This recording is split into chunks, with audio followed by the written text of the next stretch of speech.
Well, Butch, what does it mean for you to be here today as the Islanders have this event for their fans and a chance to watch the game against the Rangers on the big screen? Well, we all know how intense Ranger Islander games are, whether it's at Madison Square Garden or at the UBS, and it's just a fun event to watch. And I haven't watched one on a big screen, but I'm more interested in just seeing the reaction for the fans and just see how excited they get. And hopefully the Islanders put on a good show, because that just makes everybody a little bit happier and a little louder and just more enjoyable that day. How about this area of the park here? Obviously, it was one thing for the Islanders to get that magnificent new arena and everything else that's happening here, but to have this space now for the fans to come to before and after the games, how special is that? Yeah, I think it's great. Whoever thought about it is a genius, because it just gives the fans a little bit more for a little more bang for their buck, really, I guess you could say. Certainly during the winter, to be able to come out here and skate, and everybody envisions they'd love to be able to all skate like the pros, and so they get a real taste of just how difficult it is to go that fast. So. And then to have a day like this, beside beautiful Belmont Park, the racetrack, the UBS, it's just just a stronger way to just keep the fans interested and give them a little bit more. And it's not just okay, spend your whatever it is, and for a hockey game, there's more to it. And I think when you have this situation, this event, I think it just gives the fans a whole lot more. As we tape this interview before the Islanders take on the Rangers, they've lost 3 in a row after the 6-game winning streak. Give me your little synopsis of where the Islanders are now, a point out of a playoff spot, as they come down the stretch here trying to push for a playoff spot. Well, they haven't lost 3 in a row. They've lost 2, and they only got a point. So let's get that straight. They didn't lose. But I get a little particular in that. I hate those that type of thought. But there's no question that they've got to pick up their game. I mean, they can't afford to wait for other teams to help them out. I mean, point in fact, Philly finds a way to win a game last night that everybody had on their bingo card. They weren't going to win, right? So teams at this time of the year, you just never know who's going to win, who's going to lose, and you can't count on the opposition to help you out. So you got to take care of business yourself. And Patrick Waugh was not happy with the way his team played last night. It wasn't happy the night before. So it's on the players. At the end of the day, the coach can give the speeches and ask you to play a certain way, but it's the players who can execute it and get the job done.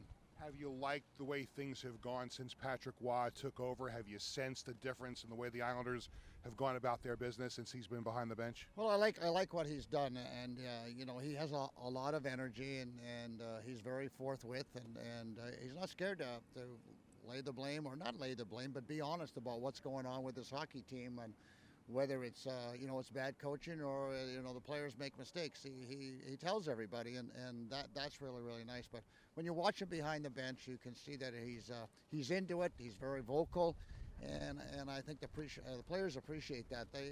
Everybody wants to be held accountable in the right way. And I've watched some of the practices, and I like what he's doing. And it's a sneaky way of saying defense is important, because at this one. In the next breath, he's talking about offense. So I think he's done a real good job. He's given these guys the opportunity and the game plan to execute to be successful.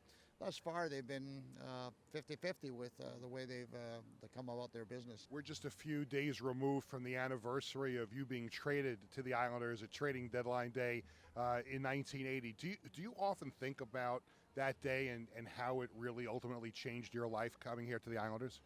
Well, I'm usually reminded more than I have to think about it, when it happens. But yeah, I do give that a lot of thought, and you're right. It changed my entire.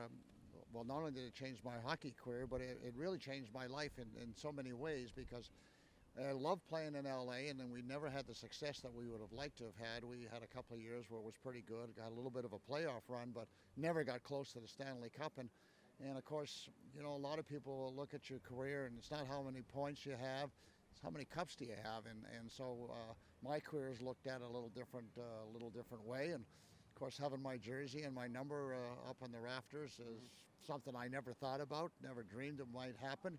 Obviously with the success that we had as a group, it gave everybody on that team, or a lot of people on that team, some individual awards that they might not have ever had. So.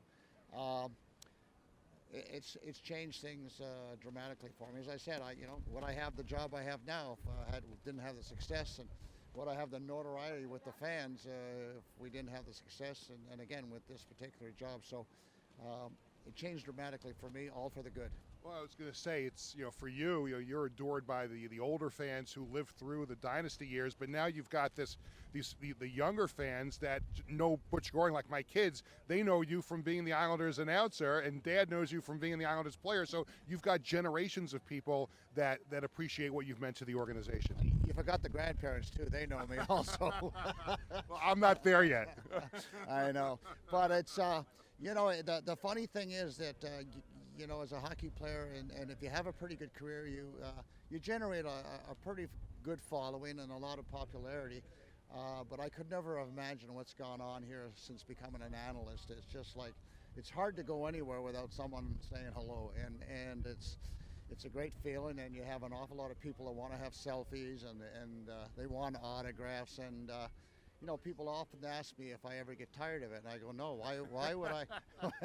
It's you're being adored, or you're being put in a higher spot than maybe you belong, so there's no way in the world I'm going to say no to anybody. I mean, yeah, I do at times because there's something that's really pressing, like my job, that I have to do because I do a lot of selfies and a lot of autographs in between periods, and which is fine, but. It's been great, and I've been very thankful for the career I've had, whether it's as a player, as a coach, and now as an analyst. I couldn't have asked for anything more. And I have to ask you about your little Twitter war that's been going on with Paul Bissonnette. I think it was this morning you showed a clip of him on the TNT set missing the net, and you said that's how he got his nickname, Miss the Net. Are you having fun with that? Is it serious? And in any way, it's good for the game. You know what I look at it as it's good PR for hockey. I mean, he's a former player, and so as I am, and I'm having fun. I don't know what he's doing, but I'm having fun. So, and the fans are having fun with it. That to me may be more important than anything else because I get more people that come up to me and say, "Keep giving it to him, keep giving it to him." So, see, I think you should fly to Atlanta and crash the set on the studio show. Well, that would kind of be fun to do something with TNT and on the panel with myself and Biz and of course whoever else is on it. But like I said, I think it's great for hockey. No one's getting hurt, and so that's the most important thing. Let me close by asking this: are the Islanders going to make the playoffs? You know what? I said from day one that it was going to be close, and I haven't changed my predictions. Awesome. Thank you very much. You're welcome. Appreciate it, Bush. No problem.